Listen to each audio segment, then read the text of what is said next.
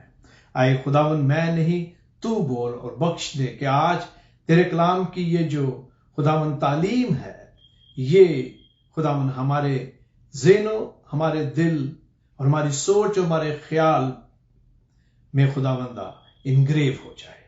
اے یسوع، کاش ایسا ہی ہو، آمین۔ خداوند کے زندہ کلام میں سے میرے عزیزو، ہم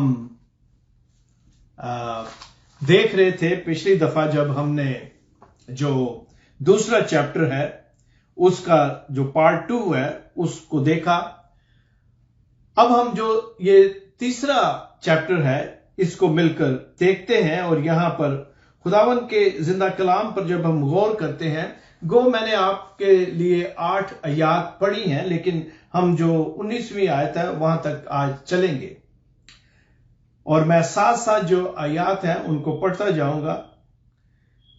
پہلی آیت میں یوں لکھا ہے، پس یہودی کو کیا فوقیت اور ختنہ سے کیا فائدہ۔ جب ہم خداوند کے زندہ کلام کو کھولتے اور پڑھتے ہیں تو ہمیں پتہ چلتا ہے، اور ایک بات یاد رکھے، جیسا کہ میں نے پچھلی دفعہ کہا تھا، آپ کو یاد ہے میں نے ایک کرسی رکھی تھی اور میں نے آپ کو مثال دی تھی کہ اس چیئر پر پالوس بیٹھا ہے اور آپ اس چیئر پر بیٹھے ہیں، کیونکہ پالوس جو اس کا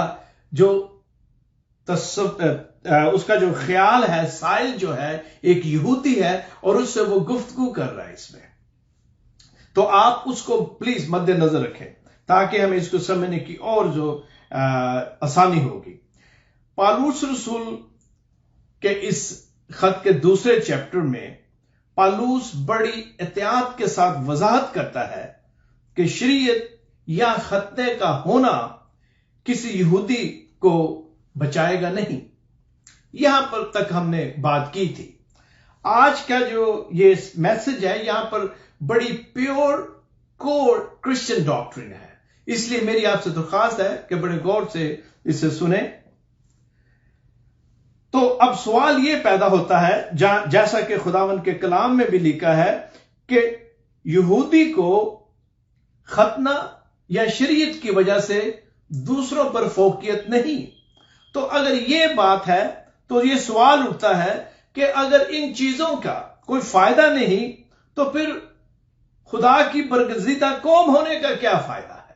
یہ سوال پھر وہ جو شخص بیٹھا ہے پالوس سے کر سکتا ہے کہ اگر ختنہ اور شریعت کا ایک یہودی ہونے کے ناطے مجھے کوئی فائدہ نہیں تو پھر برگزیدہ قوم ہونے کا کیا فائدہ ہوا؟ یہ سوال ہے، یہ کاؤنٹر اٹیک ہے جو پالوس پریزنٹ کر رہا ہے اس پر۔ تو ہم دیکھتے ہیں کہ خدا کی برگزیدہ قوم ہونے کا فائدہ ہے، اور اب ان فوائد پر غور کریں گے، لیکن پہلے جو یہ یہودی ہے اس کے ذہن میں یہ بات آتی ہے کہ اگر میرے پاس شریعت ہے، میرے پاس ختنہ ہے، تو پھر خدا کی جو جانبداری ہے وہ میرے حق میں کیوں نہیں ہے، کیونکہ میں برگزیدہ قوم میں سے ہوں۔ اور یہ وہ بات ہے جو یہودی کے ذہن میں آتی ہے، اور اس کا پھر پالوس جو ہے کس طرح جواب دیتا ہے۔ مجھے اس کا کیا فائدہ ہے کہ یہودی ہونے کے ناطے؟ پالوس جو جواب دے رہا ہے وہ کچھ اس طرح ہے، جیسا کہ ہم ان آیات کو ابھی میں نے پڑھا ہے، پہلی آیت کو خاص کر، اور اس میں جو بات لکھی گئی ہے اس میں جو فوائد ہیں وہ کیا ہے، اس کے بارے میں رسول جو ہے وہ ہمیں کچھ یوں بتاتا ہے۔ دوسری آیت کو دیکھیں، ہر طرح سے، اوپر اس نے لکھا ہے کیا فائدہ، پہلی آیت کا جو آخر ہوتا ہے، دوسری آیت میں لکھا ہے ہر طرح سے، خاص کر یہ کہ خدا کا کلام ان کے سپرد ہوا۔ نمبر 1 یہاں سے شروع کرتے ہیں۔ پہلی بات تو یہ ہے، جیسا کہ یہاں لکھا ہوا ہے، کہ اس نے یعنی کہ خدا نے اپنا کلام جو ہے ان کو دیا، ان کے سپرد کیا۔ رسول یہاں پر یاد رکھیں کہ خداوند یسوع مسیح کے وقت سے پہلے کلام کی جو تحریری شکل ہے، یہ مکاشفہ ہے، اس کی بات کر رہا ہے۔ خدا نے ان کو کلام دے کر ناقابل بیان تحفہ جو ہے انہیں دیا، اور یہ ان کے لیے بڑا اعزاز تھا میرے عزیزو، کہ وہ خدا کے کتب خانہ یا لائبریری کے محافظ چنے گئے۔ یہ بہت بڑا اعزاز ہے، اس ریوارڈ جس کو یہودی قوم نے نہ سمجھا۔ یہ ان کے لیے بہت بڑا اعزاز تھا کہ وہ آسمانی خزانہ جو ہے وہ اس کے حفاظت کے لیے قائم ہوئے، ان کو دیا گیا۔ اور رسول جو ہے 9ویں باب میں آگے چل کر اس کی تفصیل جو ہے بتائے گا کہ کس طرح اور کیا فوائد ہیں شریعت اور ختنہ کے اور کلام ان کے سپرد ہونے کے۔ لیکن یہاں پر جو رسول جب یہ بات کرتا ہے تو وہ خدا کے اعتماد کی بات کرتا ہے کہ خدا ان پر کس طرح اعتماد کرتا ہے، اور کلام بخش کر خدا نے یہودی قوم کو عزت بخشی۔ اگر آپ استثنا کی کتاب اس کے 4 باب کی 8ویں آیت کو دیکھیں تو وہاں پر خداوند کے زندہ کلام میں یوں لکھا ہوا ہے، اور کون ایسی بزرگ قوم ہے جس کے آئین اور احکام ایسے راست ہیں جیسے یہ ساری شریعت جسے میں آج تمہارے سامنے رکھتا ہوں۔ یہ خدا کہتا ہے کہ میں تمہارے سامنے یہ شریعت رکھتا ہوں۔ کس کے پاس ایسی شریعت ہے؟ کس کے پاس یہ بخشش ہے؟ کس کو یہ عزت اور آنر جو ہے وہ دیا گیا؟ وہ یہودی لوگوں کو عزت اور آنر دیا گیا۔ خدا نے اپنے پیغامات میں میرے عزیزو یہودیوں پر بھروسہ کیا، سارے انبیاء کو بھیجا وہاں۔ وہ یہودی قوم کے وسیلہ سے کیا کرنا چاہتا تھا؟ وہ یہودی قوم کی وسیلہ سے پوری دنیا میں اپنے آپ کو انٹروڈیوس کروانا چاہتا ہے۔ وہ چاہتا تھا کہ یہودی پوری دنیا میں بتائیں لوگوں کو، ان غیر اقوام کو، ان پیگن نیشنز کو جو خدا سے نا واقف ہیں، کہ یہوہ خدا کیسا ہے۔ یہ خدا چاہتا تھا یہودی قوم سے کہ وہ کریں، اسی لیے اس نے یہ ساری چیزیں انہیں بخشی، اور وہ ان کی اس خبر کو پہنچانے کی وجہ سے ان کے وسیلہ سے دوسری اقوام کو بلیسنگ اور برکات جو ہے وہ دینا چاہتا ہے میرے عزیزو۔ اور ہم جانتے ہیں کہ خدا جو چاہتا ہے، جو وہ کہتا ہے وہ پورا کرتا ہے۔ اور آج اپنے ارد گرد دیکھ لیں، وہ اس سے پھر گئے، لیکن اپنے ارد گرد دیکھیں، آج پوری دنیا میں ایک چھوٹا سا ملک ہے جس نے پوری دنیا کی اکانومی کو کنٹرول کر کے رکھا ہوا ہے۔ آج بڑی سی بڑی کمپنی ہے، فرام پیپسی ٹو کوک اور کتنی اب بڑی بڑی کمپنی، ان کے نام میں ایک لمبی لسٹ ہے جن کے ہیڈ آفس اسرائیل میں ہے۔ اسرائیل واحد ملک ہے میرے عزیزو۔ میں نے ریسنٹلی ایک رپورٹ دیکھی جہاں پر جو ایریگیشن کا سسٹم ہے، نظام ہے، اس کو وائی فائی سے کنٹرول کر کے اس طرح کنٹرول کیا جاتا ہے کہ جو پانی ہے مقررہ وقت پر صرف اسی پودے کو ملے گا جس کو وہ چاہتے ہیں۔ مطلب واہ، مطلب کتنی جدید ٹیکنالوجی ہے۔ اور اگر یہ خدا کے ساتھ وفاداری کے ساتھ چلتے تو آپ سوچیں کہ اور کتنی زیادہ بلیسنگ اور برکات جو ہے ان کے وسیلہ سے دوسری قوم کو پہنچ سکتی تھی۔ اور خداوند نے ایسا ہی کیا۔ وہ تو بے وفا نکلے، وہ بے وفا نکلے تو کیا ہوا یہاں لکھا ہے، لیکن خدا اپنے وعدوں میں سچا ہے۔ خدا اپنی جو بات جو وہ کہتا ہے اس کو پورا کرتا ہے۔ اپنے ارد گرد ان برکات کو دیکھا ہے۔ یاد رکھیں، ہم دعا مانگ کر بھول جاتے ہیں، ہم جو اس سے مانگتے ہیں اس کو کبھی کبھی بھول جاتے ہیں کہ ہم نے یہ دعا کی، اور پھر ہمیں وہ برکات دیتا ہے جس کے لیے ہم نے دعا کی، اور ہم بھول جاتے اور شکر گزاری نہیں کرتے۔ کچھ یہی حال یہودی قوم کا تھا۔ انہوں نے دعائیں کی، معافی مانگی، اور پھر بے وفائی کرتے ہیں، اسے چھوڑتے ہیں، اور اس کا پھر ہم دیکھتے ہیں کہ ان کی نافرمانی کی وجہ سے انہیں سزا بھی ملتی ہے۔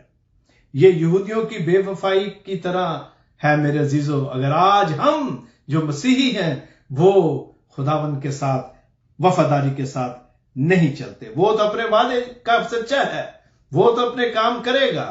جس طرح انہوں نے نافرمانی کی تو اس نے ایک اور کو جوڑ کر قلم لگا کر اس نئی شاخ کو شروع کیا میرے عزیزو۔ خداوند نے ہمیں چنا ہے کہ ہم اس کے اس مشن کو آگے لے کے جائیں۔ اس کی وجہ کیا ہے میرے عزیزو؟ کیوں ان کی راہ سے ہٹ جانے کی وجہ سے خدا تو اپنے وعدے پورے کرتا ہے، لیکن وہ برکات جو انہیں ملنی چاہیے تھی وہ ان سے محروم رہے۔ اور انسان جو ہے، اگر ہم آگے بڑھیں تیسری آیت میں تو لکھا ہے کہ اگر بعض بے وفا نکلے تو کیا ہوا؟ کیا ان کی بے وفائی خدا کی وفاداری کو بدل سکتی ہے؟ اور چوتھی آیت دیکھیں، ہرگز نہیں، بلکہ خدا سچا ٹھہرے اور ہر ایک آدمی جھوٹا، چنانچہ لکھا بھی ہے کہ تو اپنی باتوں میں راست باز ٹھہرے اور اپنے مقدمہ میں فتح پائے۔ اب پالوس رسول جو ہے، اب وہ جو ڈاکٹرین ہے اس کو ٹچ کرتا ہوا نظر آتا ہے۔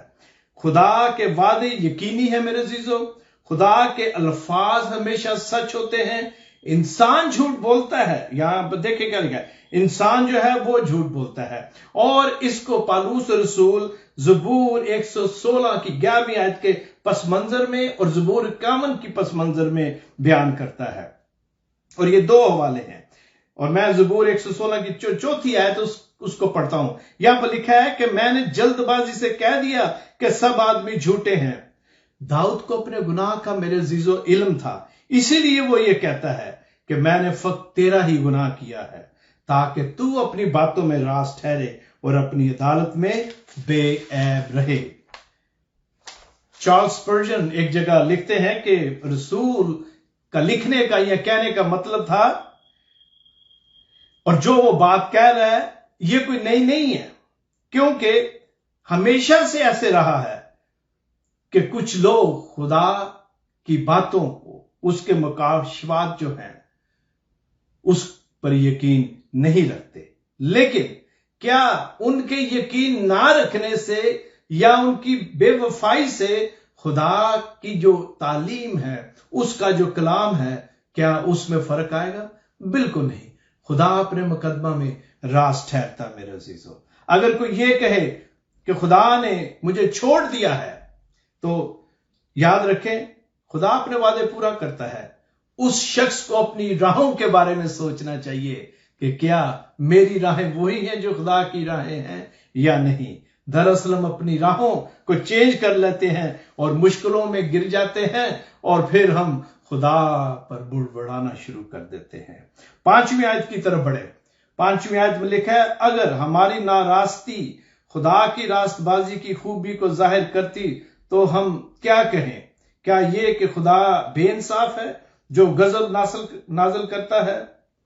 اب غور سے سنیں، یہاں پر رسول اس آیت میں یعنی کہ اس 5ویں آیت میں اپنے مخالف کو، اس یہودی کو جس کے ساتھ اس کا مکالمہ ہے، یہ میں نے آپ کو کہا تھا کہ یہ آپ نے تصور کرنا ہے، تو اس کی جو دلیل ہے اس کا جواب دیتا ہے۔ جیسا کہ میں نے کہا تھا کہ آپ پالوس کو ایک طرف دیکھیں، اپنے آپ کو دوسری کرسی پر سمجھے بیٹھے ہوئے ہیں، تو وہاں پر اس کا جو کاؤنٹر اٹیک ہے اس کا جواب دیتے ہوئے پالوس کہتا ہے، میرے گناہ یا غلط کام سے خدا کو نقصان نہیں پہنچتا۔ یہ اس کا جو اس کا سائل ہے وہ کہتا ہے کہ میرے گناہ سے یا غلط کام سے خدا کو نقصان نہیں پہنچتا، کیونکہ اس نے تو راست ہی ٹھہرنا ہے۔ لہذا اگر کوئی یہ کہے کہ ہمارے اچھے اور برے کاموں میں خدا کے نام کو جلال ملتا ہے، تو پھر غلط کام کا مجھ پر کیوں الزام لگایا جاتا ہے؟ وہ شخص پالوس کو کہتا ہے کہ اگر تو یہ کہتا ہے کہ میرے غلط کام سے خدا کو نقصان نہیں بلکہ برائی میں سے وہ بھلائی پیدا کرتا ہے اور اپنے نام کو عزت جلال دیتا ہے، تو پھر میں اگر غلط کام کرتا ہوں تو پھر مجھے مجرم کیوں کہا گیا؟ لیکن غور کریں پالوس اس کو کیا جواب دیتا ہے۔ دراصل یہ اگر دیکھا جائے تو اٹس ویری گڈ کوشچن جو یہاں پر کرتا ہے وہ شخص، کیونکہ لکھا ہے خدا کی راست بازی، میری برائی بھی خدا کی راست بازی کا مظاہرہ کرتی ہے، اور پھر خدا کا انصاف کہاں گیا؟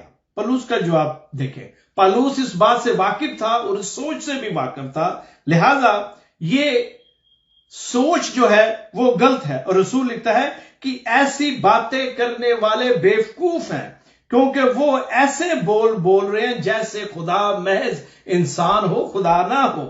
کیونکہ اگر وہ پوری دنیا کا منصف ہے، پیدا کرنے والا ہے، تو اس کے پاس یہ اتھارٹی ہے کہ وہ جس طرح چاہے انصاف کرے. لیکن خدا کے ہاں بے انصافی نہیں ہے، وہ جسٹ جج ہے، راست حاکم ہے. لہذا وہ پورا موقع دیتا ہے کہ انسان اس کے کلام کو سمجھے اور توبہ کرے، اور پھر وہ اس کا انصاف کرتا ہے. لہذا وہ جو پوری دنیا کا منصف ہے، اسے انصاف کرنے کا حق حاصل ہے، اور وہ اپنی مرضی سے فیصلہ کرتا ہے. اور یہ پیدائش 18:25 کی بیک گراؤنڈ میں ہے، جب ابراہیم اور وہ جو 3 اشخاص اس کے پاس آئے، یعنی کہ استفانی کی ہم بات کر رہے ہیں، یسوع کی، جب وہ یہ مسیح کی پیدائش سے پہلے پرانے وقتوں میں جب خداوند جو ہے وہ ظاہر ہوتے تھے، تو جب ابراہیم اور اس کا مکالمہ ہوتا ہے لوط کے بارے میں، سدوم اور گمورہ کے بارے میں، تو یہ اس بیک گراؤنڈ میں ہے کہ وہ انصاف کرے گا، بالکل انصاف کرتا ہے، لیکن انسان کو اس کے گناہوں کی سزا جو ہے وہ ملتی ہے. تو پھر کیا ہوا؟ اگر ہم جھوٹ بولتے ہیں تو خدا کے نام کو اس میں بھی جلال ملتا ہے، تو کیا پھر ہم جھوٹ بولتے جائیں؟ ہرگز نہیں، کیونکہ ہم جھوٹ بول کر خدا کے خلاف گناہ کرتے ہیں. اور میں ایک مثال یہاں جو ہے اس کو رکھنا چاہتا ہوں، اور ہمیں اس کو سمجھنے کی اور آسانی ہوگی. اور یہ اگر آخری دن قیامت کا دن ہے، دا لاسٹ ڈے ہے، ججمنٹ ہے، جس طرح بھی خدا کا انتظام ہوگا، اور یہودا اکثریتی خدا کے سامنے کھڑا ہے، اب اس کا فیصلہ ہونے والا ہے. میں ویسے ہی آپ کو ایک پکچر دے رہا ہوں اس کو سیکھنے کے لیے، آپ کے لیے اور میرے لیے، کہ یہودا اکثریتی یہ کہہ سکتا ہے اسی بیک گراؤنڈ میں جو میں نے ابھی بات کی، کہ میں نے اس کو دھوکہ دیا، پکڑوایا، لیکن اس کے پکڑے جانے سے وہ یہودیوں کے ہاتھ میں آیا، انہوں نے مقدمہ چلایا، اور وہ صلیب تک گیا اور صلیب پر قربان ہوا، اور اس طرح اس نے وہ مشن پورا کیا جس کو میں نے شروع کیا اس کو پکڑوانے سے. تو اگر میری یہ جو دھوکہ دہی تھی، اے خدا تو اس کو سمجھتا ہے، لیکن میں نے جو کام کیا اس کام کی وجہ سے یسوع کا جو مشن ہے وہ پورا ہوتا ہے. لہذا مجھ پر کیوں مقدمہ چل رہا ہے؟ مجھے کیوں مجرم کہا جاتا ہے اگر میرے اس کام کی وجہ سے اس کا مشن جو ہے وہ مکمل ہوا ہے؟ غور سے سنیں، آج بہت سارے لوگ یہی کہتے ہیں، اور وہ اپنے آپ کو ہر اس گناہ سے مبرہ کرنا چاہتے ہیں، اور خدا پر اس کو لاتے ہیں کہ اگر میں نے ایسے کیا تو اس سے اچھا کام ہوا. بہت سارے لوگ یہ کہتے ہیں کہ کبھی کبھی جھوٹ بول لینا چاہیے. جھوٹ ہی ہے میرے عزیزو. یہاں پر ہم اپنے آپ کو تسلی نہیں دے سکتے. خدا کا کیا جواب ہوگا؟ یہودا اکثریتی کی میں نے بات کہی، اب سنیں خدا کا کیا جواب. میرا خیال ہے کہ ایسا ہوگا. خدا کا جواب وہ یہ کہ تو نے دھوکہ دہی جو کی، تو نے جو کام کیا اس کو پکڑوایا، وہ تیرا گناہ ہے، کیونکہ تیرے دل میں اچھا خالص نیک مقصد نہیں تھا. لہذا تمہیں اس کا کوئی کریڈٹ نہیں ملے گا، اور تیری برائی میں بھلائی تو نکلی اور نکالی گئی، لیکن تو پھر بھی مجرم ٹھہرا. یہ ہے ایک اور طریقہ جس طرح ہم اس کو سمجھ سکتے ہیں کہ خدا جو ہے وہ برائی میں بھلائی پیدا کرتا ہے، لیکن اس کی ہمیں اجازت نہیں ملی.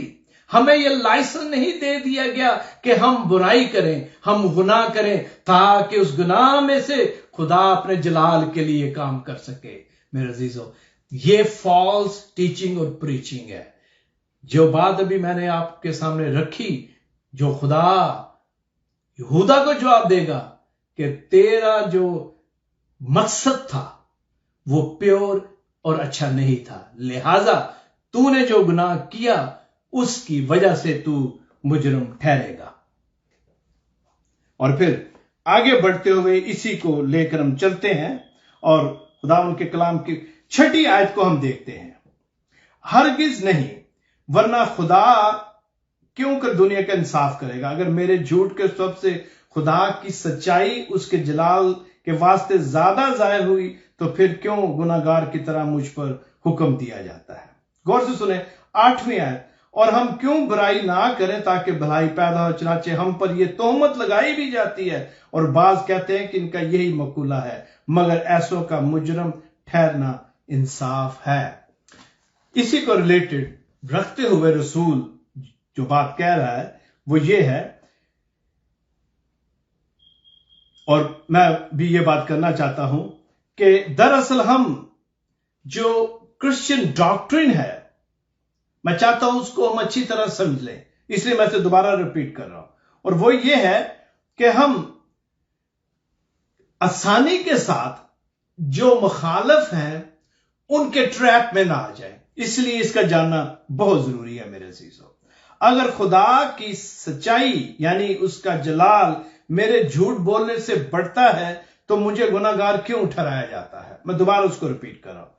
پالوس جو ہے وہ اس سائل کا یا اس شخص کا اس کے اعتراض کا جواب دیتا ہے، مطلب میرا جھوٹ جو ہے وہ ڈائریکٹ نہیں بلکہ انڈائریکٹ خدا کے جلال کے لیے استعمال ہوتا ہے، تو کیا ہم پھر برائی کرتے جائیں جیسا کہ میں نے ابھی کہا؟ نہیں، بلکہ پالوس ایمان کے وسیلہ سے راست بازی اور نجات کی ڈاکٹرین کے بیک گراؤنڈ میں یہ بات کرتا ہے۔ اس طرح وہ اس کے اعتراض کا جواب دے رہا ہے اسے ایک یہودی کا۔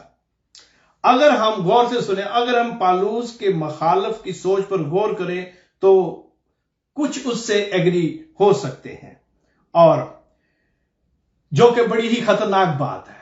کبھی کبھی انسان خطرناک موڑ پر پہنچ جاتا ہے خصوصاً ڈاکٹرین کے حوالے سے، اس لیے اس نظریے کو اور اس تعلیم کو جانچنے کا طریقہ ایک یہ بھی ہے، اور وہ یہ ہے کہ جو تعلیم دی جا رہی ہے یا جو پریکٹس کی جا رہی ہے اس کے نتائج کے بارے میں دیکھیں، اور پھر آپ کو اس بات کی اچھی طرح سمجھ آ جائے گی، اور ہم سمجھنے کے قابل ہوں گے کہ اگر اس کے نتائج غلط ہیں، وہ جو سوچ ہے، وہ جو فکر ہے، وہ جو تعلیم ہے، تو that is a false doctrine۔ کیونکہ جب یہاں پر ہم 8ویں آیت میں تہمت کی بات پڑھتے ہیں تو روم میں اور کچھ اور جگہ بھی پالوس پر یہ الزام مخالف لگاتے تھے کہ وہ یہ جو تعلیم دے رہا ہے وہ کسی بھی طرح کرسچن تعلیم نہیں ہے، اور پالوس ان کو یہ سمجھانے کی کوشش کرتا ہے کہ میں جو کہہ رہا ہوں اپنے طور پر نہیں بلکہ خدا کے پاک روح کی مرضی اور ہدایت سے میں تمہیں یہ لکھ رہا ہوں، اور وہ اپنے آپ کو کلیئر کرنے کے لیے، اپنی پوزیشن کو کلیئر کرنے کے لیے، کلام کی سچائی کے بارے میں انہیں سکھانے کے لیے وہ جو فضل کی جو ڈاکٹرین ہے اس کے بیک گراؤنڈ میں بات کرتا ہے اور اسے بیچ میں لاتا ہے، اور وہ اپنی پوزیشن کلیئر کرتا ہے، اور وہ پلیٹ فارم تیار کر رہا ہے جہاں پر آگے چل کر وہ اس کے سلسلے میں بات کرے گا۔ دوبارہ عرض کرتا ہوں، تو کیا پھر ہم برائی کریں تاکہ بھلائی پیدا ہو؟ پالوس کی یہ تعلیم نہیں تھی میرے عزیزو۔ پالوس نے، غور سے سنیں، پالوس نے آزادانہ طور پر یسوع پر ایمان کے وسیلہ سے معافی اور نجات کی تبلیغ کی، اور اگر ہم فری گریس اور یسوع پر ایمان لانے اور اس کی راست بازی سے بچائے جانے کی تبلیغ کرتے ہیں تو ہم اپنے آپ کو پالوس کی صحبت میں پاتے ہیں، and this is very important. اور پھر آگے بڑھتے ہوئے ہم جو 9ویں آیت ہے اس پر غور کریں۔ یہاں پر لکھا ہے تو پھر کیا ہوا؟ 9ویں آیت کا شروع ہے تو پھر کیا ہوا؟ یہ جو باتیں ہم نے ابھی کی ہیں تو ان کا کیا ہوا؟ پھر لکھا ہے کیا ہم کچھ فضیلت رکھتے ہیں؟ بالکل نہیں، کیونکہ ہم یہودیوں اور یونانیوں دونوں پر پیشتر ہی یہ الزام لگا چکے ہیں کہ وہ سب کے سب گناہ کے ماتحت ہیں۔ یہ جو 9ویں آیت ہے اس کے بعد 10ویں آیت سے جب ہم 19ویں آیت کی طرف ہم بڑھیں گے میرے عزیزو تو ہم کو ان ساری باتوں کی اور زیادہ سمجھ آئے گی، لیکن ہم جو 9ویں آیت ہے ذرا تھوڑی دیر کے لیے اس پر غور کرتے ہیں۔ رسول پہلی آیت میں یہودیوں کے فائدے کے بارے میں لکھتا ہے کہ ان کو کیا فائدہ ہے، اور وہ جو شریعت ہے، ختنہ ہے، خدا کے کلام کی، یعنی کہ وہ کتب خانہ اس نے کہا ہے، لائبریری کہہ لے، اس کے محافظ کے طور پر انہیں وہ پیش کرتا ہے، اور خدا نے ان پر بھروسہ کیا۔ لیکن اب وہ یہاں پر بیان کرتا ہے، جیسا کہ اس نے دوسرے باب میں کہا، کہ وہ یہودی غیر قوموں سے ان ساری چیزوں کے باوجود کسی بھی طرح افضل نہیں ہے۔ اب بہتر تو یہ تھا رسول کے نزدیک کہ وہ اپنی عزت جو خدا نے انہیں بخشی اور وہ جو ذمہ داری خدا نے ان کو دی اس کا احساس کرتے۔ وہ چونکہ سمجھتے تھے کہ وہ غیر اقوام سے افضل ہیں، اور خدا ان پر واضح کرتا ہے کہ خدا کے نزدیک ایک گروہ کو دوسرے گروہ پر کوئی فوقیت نہیں ہے۔ جب یہاں میں فوقیت کی بات کر رہا ہوں تو اس کا مطلب یہ ہے کہ خدا کی جو ہستی ہے، اس کا جو وجود ہے، اس پر ایمان رکھنا، اور پھر اپنے اعمال سے نہیں بلکہ اس پر ایمان رکھنے سے اس کے بیٹے یسوع کی راست بازی کے وسیلہ سے بچ جانے کا جو ایمان ہے وہ خدا کے نزدیک قبول ہے۔ لہذا یہودی کو یونانی پر کوئی فوقیت نہیں، بے شک یہودیوں کے پاس شریعت بھی ہے، ختنہ بھی ہے، لیکن اگر وہ خدا کے کلام کو مانتے ہی نہیں، اس کی راہوں پر چلتے نہیں، تو پھر انہیں یہودی صرف ہونے کی وجہ سے، قومیت کی وجہ سے غیر اقوام پر کوئی فضیلت نہیں، بلکہ غیر اقوام جن کے پاس شریعت نہیں ہے، جن کے پاس اس کوننٹ کو جس کو خدا نے ابراہیم کے ساتھ باندھا وہ بھی نہیں ہے، لیکن وہ خدا پر ایمان رکھتے ہیں اور وہ روتے اور کراتے ہیں کہ اے خدا، ہم اپنے اچھے کاموں کی وجہ سے نہیں بچ سکتے، تو ہمیں بچا۔ تو یہ غیر اقوام جو ہیں وہ خدا کے نزدیک مقبول ٹھہریں گی۔ میں اور آپ وہ غیر اقوام ہیں میرے عزیزو، وی آر دا جینٹائلز۔ ہم یہودی نہیں، شریعت ان کے پاس آئی، لیکن ہمیں بیٹا بخشا گیا جو ہمارے لیے اور ان کے لیے، سب کے لیے قربان ہوا، شریعت رکھنے والے کے لیے بھی اور جس کے پاس شریعت نہیں تھی اس کے لیے بھی۔ اس کے خون کے وسیلہ سے زمین پر ہر ایک قوم اور قبیلے میں سے لوگ جو ہے بچائے جاتے ہیں میرے عزیزوں۔ لہذا یہودی کو کسی بھی طرح ان چیزوں کی وجہ سے فضیلت نہیں، اور رسول کہتا ہے کہ ہم یہودی اور یونانی دونوں کو پہلے یہ بتا چکے ہیں۔ تو اب سوال یہ اٹھتا ہے، یہاں پر لکھا ہوا ہے وہ سب کے سب گناہ کے متحد ہیں، یہ 9ویں آیت جو ہے اس کا آخری حصہ ہے۔ اب سوال یہ ہے کہ گناہ کے متحد ہونا، اس کو اس طرح بیان کیا جا سکتا ہے، خدا کے نزدیک بنی نوع انسان کا جو عالمی گناہ یا جو انٹرنیشنل سن ہے وہ کیا ہے؟ وہ گناہ ہے خدا کی خلاف ورزی، اس کے کلام کی، اور اس کی خلاف ورزی کرنے سے انسان جو ہے گناہ میں گرتا ہے اور پھر گناہ میں ہی رہتا ہے۔ خدا کے نزدیک یہودی اور غیر اقوام دونوں ہی اس بات کے مجرم ہیں میرے عزیزو، کیونکہ سب گناہ کے کیا ہے؟ غلام ہیں۔ غور سے سنیں، اب سب جو ہیں گناہ کے غلام ہیں۔ بے شک جو شریعت والے ہیں وہ بھی گناہ کے غلام ہیں، لیکن ان کو ایک شریعت دی گئی جس نے گناہ کی پہچان بخشی۔ دوسرے جن کے پاس شریعت نہیں تھی وہ بھی گناہ کے غلام ہیں۔ اور غور سے سنیں، یہاں پالوس چونکہ یہودی ہوتے ہوئے اپنے کردار اور کریکٹر کی بات کرتا ہے، اس کے بیک گراؤنڈ میں اب وہ اپنی بات کر رہا ہے، اپنے آپ کو وہ یہاں پر پریزنٹ کرتا ہے۔ اور یہ آپ میرے ساتھ نکال لیں، فلپیوں کا خط جو ہے اس کا 9واں باب، 3 باب اور اس کی 34 سے 6 آیت تک میں چند یاد جو آپ کے لیے پڑھتا ہوں خداوند کے زندہ کلام میں۔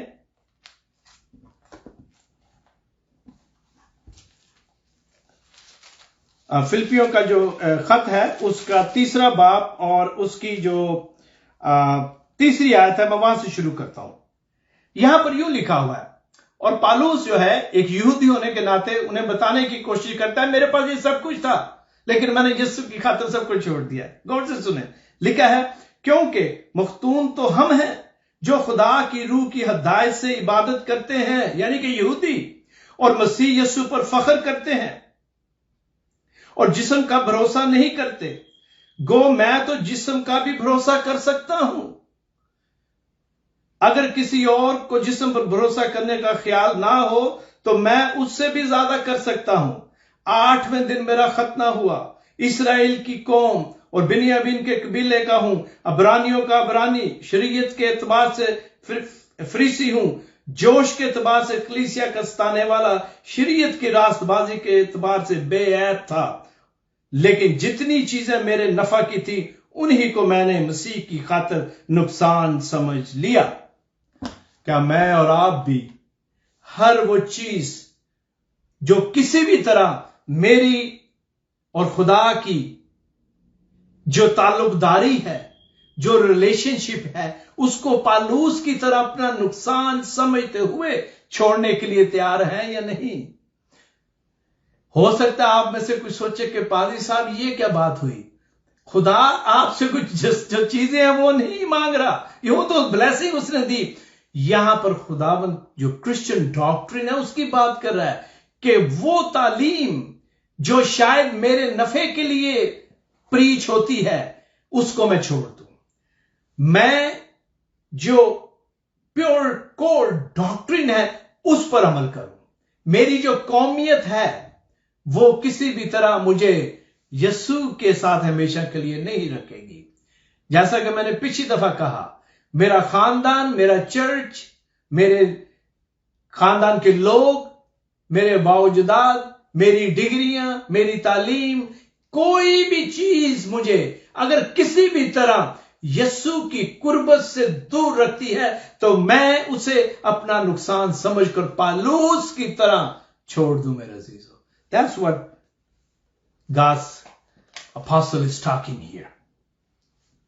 اور پھر جب ہم گناہ کے متعد ہونے کی بات کرتے ہیں تو رسول جو ہے اس آیت میں, اس 9ویں آیت میں ہمیں یہ بتانے کی کوشش کرتا ہے اور سمجھانے کی کوشش کرتا ہے خدا کے کلام کے وسیلہ سے کہ ہم گناہ کے متعد ہیں. میرے عزیزو غور سے سنیں, یہ بہت بڑا جملہ ہے. ایک کسی کو یہ کہنا, غور سے سنیں, اگر آپ اسے عام زندگی میں محاورتاً کسی کو کہیں کہ تو گناہ کے متعد ہے تو it's a serious sentence. ہم کسی پر الزام لگا رہے ہیں. لیکن خدا کا بندہ خدا کے پاک الہام سے کہتا ہے کہ ہم گناہ کے کیا ہیں, متعد ہیں. اب متعد کیا ہے؟ مطلب گناہ کی غلامی میں ہے, اور غلامی میں رہنے کے بارے میں بات کرنا یا متعد ہونا, اس کا مطلب ہے اس کے نیچے رہنا, انڈر. اور فطرتاً ہر شخص جو ہے وہ جانتا ہے کہ گناہ کا غلام بننا جو ہے وہ کیسا ہوتا ہے. رسول یہاں سمجھاتا ہے ہمیں میرے عزیزو, اور وہ اپنے اس تصوراتی شخص کو جس سے وہ گفتگو کرتا ہے اس کو بتاتا ہے کہ انسان نہ صرف گناہ کی غلامی میں لگ گیا بلکہ اسے گناہ کا احساس بھی ہوا. کبھی کبھی لوگ کچھ ایسا کام کر رہے ہوتے ہیں جس کا انہیں احساس نہیں ہوتا کہ یہ کام غلط ہے, اور یہاں پر رسول کہتا ہے کہ نہ صرف تم نے گناہ کیا بلکہ تمہیں گناہ کا احساس بھی ہے. تم جانتے ہو کہ یہ کام غلط ہے, اور گناہ کا جو جرم ہے, اس کا جو جرم کا احساس ہے میرے عزیزو, وہ انسان کو چین نہیں لینے دیتا. اور ہم اس میں سے اگر نکلنا بھی چاہیں تو اپنی قوت سے, اپنی طاقت سے, اپنی مرضی سے, اپنے ارادے میں سے نہیں نکل سکتے, بلکہ صرف وہ جو ہے وہ ہمیں اس میں سے نکالنے کی طاقت اور قوت رکھتا ہے اور بخشش کرتا ہے. گناہ کے متعلق زندگی گزارنا ایسے ہی ہے جیسے کوئی قوم, کوئی شخص کسی جابر ڈکٹیٹر کی حکومت میں زندگی بسر کر رہا ہو. کیونکہ جب آپ گناہ کی زندگی میں آ جاتے ہیں یا گناہ کی غلامی میں, تو وہ جو ازلی ڈکٹیٹر ہے, وہ جو ازلی لوسیفر جس کو خدا کے ساتھ نفرت کی انتہا تک دشمنی ہے, ہم اس کی حکومت میں آ جاتے ہیں.